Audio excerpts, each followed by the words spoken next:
Good evening, I am Sanjay. Today I would like to walk you through the application which I made on Excel. So I have made an intraday time series for FX pair application using Power Query with the help of APIs. The aim of this application is to get the latest exchange rate for any two currency pairs. Currently it supports more than 150 currencies and I have used Alpha Vantage's API to make this application. So here we can see there are three major inputs: from currency, to currency, and duration. So the duration varies from 1 minute to 60 minutes. So there are five choices which you can make here. And here we have two major inputs, which are the currencies which you need to enter. Now, just like how stocks have different codes, even currencies also have a three-digit ISO code. So most of us may be aware of the country name or the currency name, but we may not know the ISO code. In order to solve that problem, I have added a reference table on the right. So whenever you enter a country name, it will try to fetch the ISO code. So here I am entering Malaysia. So immediately it fetched the ISO code of Malaysia. So here I will select MYR from currency, and two I will add INR, Indian rupees, and then let me select let's say 30 minutes duration. So once I select this, here we need to enter the API key. So as APIs require API key for authentication, here this is my API key, which is an input. Anybody can replace this API key with their own key and then they can use this file. So here I'll click the refresh button. This refresh button is made using VBA.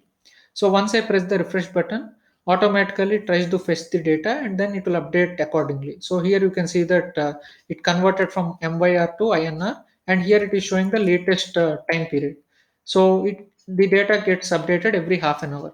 As you can see here, it clearly shows whatever timestamp and the date this particular data is related to.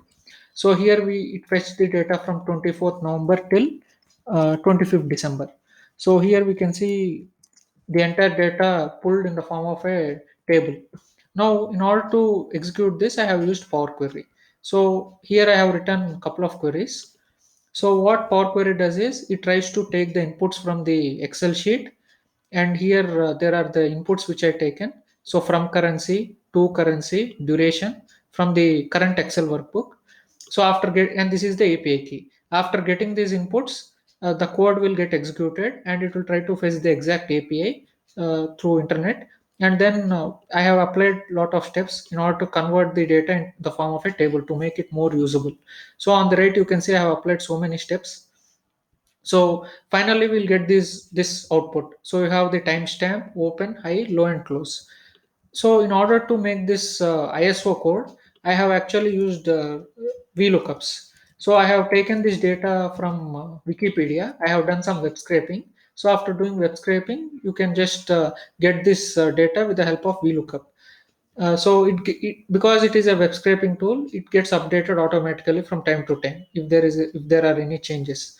And here you can see that we can enter any country name and immediately it will fetch the currency. Some countries will have multiple currencies. For example, Macau has two acceptable currencies. So here it has fetched a couple of currencies. So this is about the application which I made. Thank you.